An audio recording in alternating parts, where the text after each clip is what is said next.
Roronoa Zoro's royal past, the return of Lord Oden and the War of Wano. Hi everyone, Flying Panda. Continuing from where we left off, let's talk more about Lord Oden.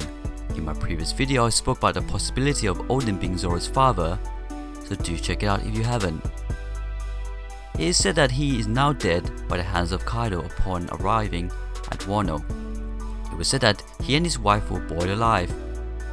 Truly a gruesome death, that is, if it is true. Deaths in One Piece have been few in numbers, which is pretty surprising seeing this is a pirate-based story and in real life pirates were known to be merciful. A real pirate wouldn't think twice about killing someone. As the story has progressed, Oda has been slowly introducing a more darker feel to story and characters alike. The Whole Cake Island arc being a prime example. Would the Wano arc be any different? In our opinion, the dark path is only going to get darker as the story continues towards its end. It seems this is what Oda has been building up to all along. The true natures of pirates. This isn't to say that the Straw Hats will start to become bloodthirsty killers or take delight in the misfortunes of others. It's just not in Luffy's nature to kill in cold blood. He has from the beginning always sent his enemies flying. What we are going to notice is that the deeper they go into the new world, the darker how cruel the world really is. It is the harsh reality of the strongest sea in the world, and those who rule over it are no exception. Each Yonko will be worse than the one before. This even applies to Shanks. Though he may seem the kindest of the four, make no mistake, he is just as shady as the rest. As mentioned before, being boiled alive seemed to us a bit extreme. It's not to say that Kaido doesn't kill in this manner. This could be put down to a custom or even a savage-like culture who eat people. But it does seem a bit too gruesome for Oda's standard, and for us, something just feels a bit off. There is a few things we might take into account when dealing with Oda and Wano. The first being that though it is a country of samurai, there is ninja living in Wano too. Ninjas have a variety of special skills that are designed for escape and concealment. Secondly, Odin is no mere person. He has power being daimyo, which literally means a federal lord, and answers only to the shogun. Thirdly, he sails with the pirate king, Gold Roger. We can assume he was one of the top ranking crew members at the time, as he may have had that title that is yet to be revealed. Now it was stated that Odin sacrificed himself for the sake of his son and the retainers to escape from Wano when Kaido and the shogun came for Odin. A noble and selfish act indeed, but is it true? It wouldn't be the first time Oda has trolled us into believing that someone has died. Take Sabo for example, but how and why did he escape death? Let's start with the why. Lord Oden is quite possibly one of the major characters that the Straw Hats will need to come into contact with on this journey. He holds knowledge of not only the poneglyphs, but of Roger's travels, which Luffy may not want to know where the One Piece is, that is to say doesn't want to be told of its location, but Odin might know the whereabouts of the missing road poneglyph. Odin will play a part in the role of defeating Kaido, as his so-called death will turn out to be one of Kaido's major weaknesses. Let me explain.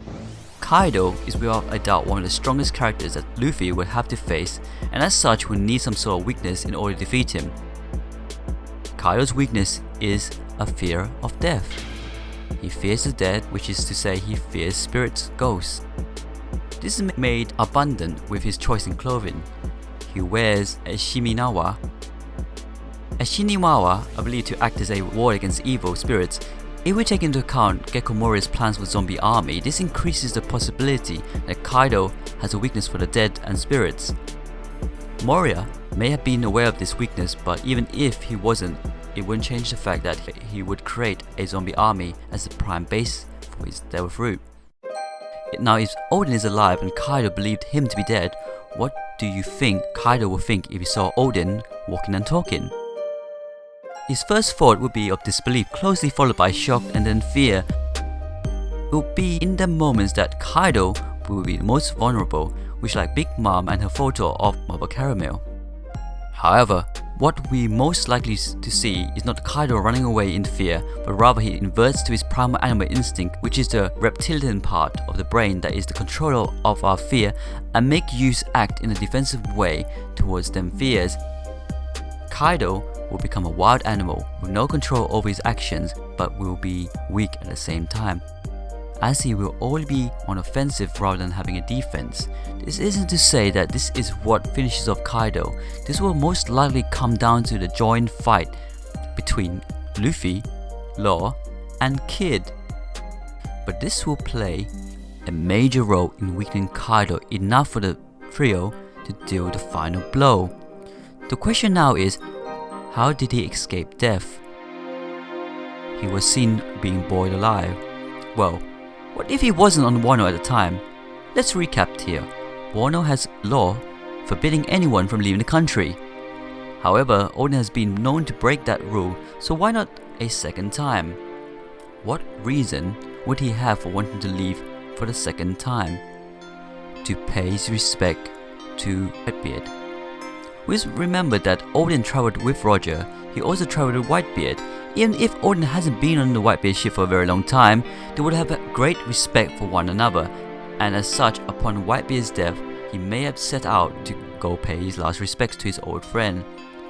The question that has been bugging us for a while now is, how did Odin leave and return without being punished for his crime of leaving Wano? With the aid of a ninja, it is known fact that ninjas have known skill as Jitsu, and in that arsenal of Jitsu is the clone Jitsu. Okay, it sounds it's becoming Naruto now, but it's a known fact from history that ninjas could change their appearance to take on a form of another. Not so much with hand signs and magical transformation, but rather they would learn to become that person.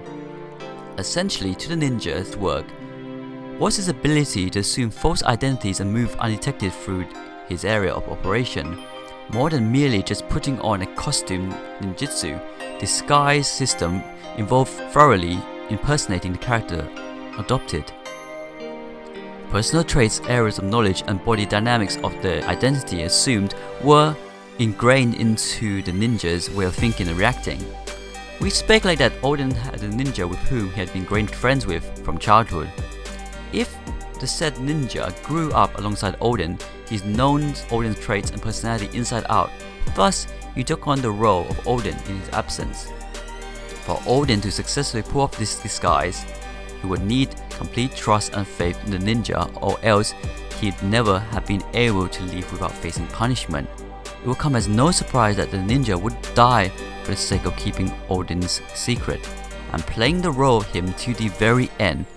Samurai, ninja, and Mink alike have shown great respect for Lord Odin and his family, so it's only natural that they'll die for them too. The fact that he said Odin was boiled alive adds to the plot, as the body would be near impossible to identify after suffering such a cruel death. Thanks for watching this video. What do you think? This was written by a legendary anime. Please leave comments down below, please click like, and if you haven't, please subscribe to Flying Panda.